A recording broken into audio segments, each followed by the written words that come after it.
So, what if I told you that you could achieve massive, life-changing goals, not through some huge, heroic effort, but through changes so small you'd barely even notice them? Well, that's the revolutionary idea behind James Clear's Atomic Habits. Today, we're going to break down how real, lasting change comes from the compound effect of hundreds of tiny decisions. Decisions that, believe it or not, add up to something absolutely remarkable. It all starts with this one tiny number, 1%. I mean, think about it. Getting just 1% better at something today, it feels like nothing, right? You're not going to see a difference tomorrow or probably even next week. But the real question is what happens when you commit to that tiny improvement day after day after day. This is what happens. You get just 1% better each day for a year, and you don't end up 365% better. You end up 37 times better. That's the mind-blowing power of compounding. But, and this is crucial, it works both ways. Get 1% worse each day, and you slide almost all the way down to zero. All of a sudden, those tiny habits don't seem so tiny anymore, do they? This whole idea is sometimes called the aggregation of marginal gains, just a fancy way of saying you focus on tiny improvements in everything you do. And that actually brings us to the title of the book itself. The word atomic was chosen for a very specific and really powerful reason. You see, the word atomic has this brilliant double meaning. On one hand, yeah, it means something incredibly small, like an atom, right? But atomic also refers to the source of immense energy, a fundamental building block of a much larger system. And that's exactly what these habits are. They are the tiny changes that are also the powerful building blocks of who you become.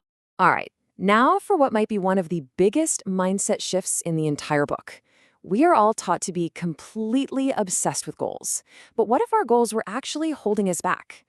Clear makes a compelling case that the real key to progress isn't your goals at all. It's your systems. Let's break this down. Goals are the results you want to achieve. Systems are the processes that lead to those results. Now here's the kicker. Winners and losers often have the exact same goals.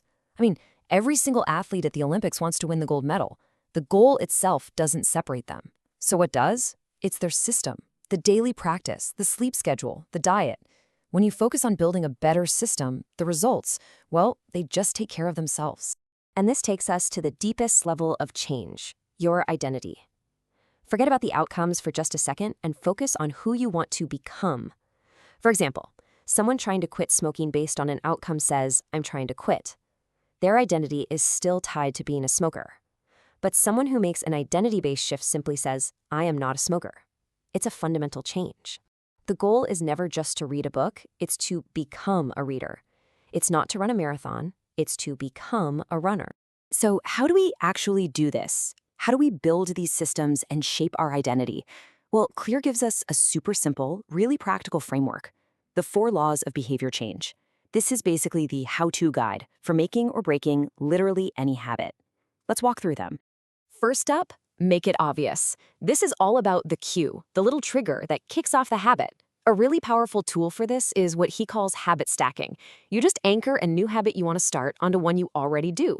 So a vague goal like, "I want to meditate more," becomes a super concrete plan. After I pour my morning coffee, I will meditate for 1 minute. The coffee you were already making becomes the impossible to miss cue. Second, you gotta make it attractive. Let's be honest, you have to want to do it. A great strategy here is temptation bundling. This is where you pair something you want to do with something you need to do. For example, maybe you tell yourself, "I only get to listen to my favorite true crime podcast while I'm on the treadmill." All of a sudden, that craving to find out what happens next in the story starts powering your craving to exercise. It's a genius little hack. Third, and this one is so important, make it easy. Our brains are basically wired to conserve energy, so the easier a habit is, the more likely we are to actually do it. The key here is the 2-minute rule.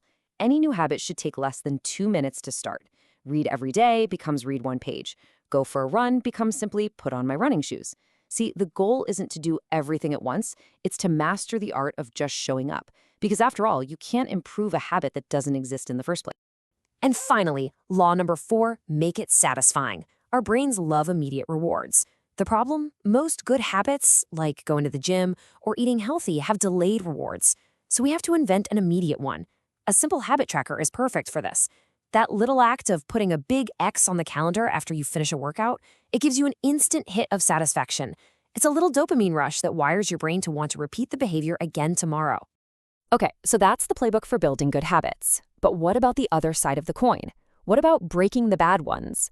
Well, it turns out the framework is just as powerful when you just flip it on its head. It's a really simple inversion of the 4 laws. To break a bad habit, you make the cue invisible. Hide the junk food from the counter. You make it unattractive. Really focus on the negative consequences of doing it.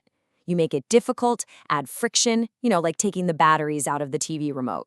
And finally, you make it unsatisfying. Maybe you get an accountability partner who's going to call you out if you slip up. But there's this problem we've all faced.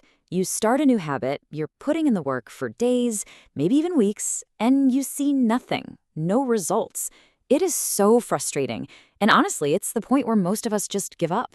Well, James Clear has a name for this critical phase. Here's the most important thing to remember. When you feel like you're spinning your wheels and not making any progress, you are not failing. You're just in what Clear calls the valley of disappointment. Your effort isn't being wasted, it's being stored. Think of it like you're building up potential energy, just waiting for that one breakthrough moment. The ice cube analogy illustrates this perfectly. Just picture an ice cube in a room that's 29 degrees. Now you slowly raise the temperature to 30, then 31, and nothing happens. The ice is still solid. But all that work is being done, that energy is being stored. And then you hit 32 degrees, and bam, you finally get the breakthrough. That one final degree didn't do all the work. It was just the result of all the energy that came before it. Your progress is often just like that ice cube. So as we bring all this together, the central message becomes crystal clear. Real transformation, the kind that lasts, isn't about one grand heroic moment. It's about the sum of the small, consistent actions that you take every single day. This quote from the book, for me, just summarizes the entire idea perfectly. Ambition is great, goals are important, for sure, but when you're stressed, when you're tired, when life tests you, you don't rise to the level of your goals, you fall to the level of your systems. Your daily habits are your ultimate safety net. So in the end, success isn't really an event, it's a process. It's the product of the habits that you repeat day in and day out. And that leads to one final, really important question for you.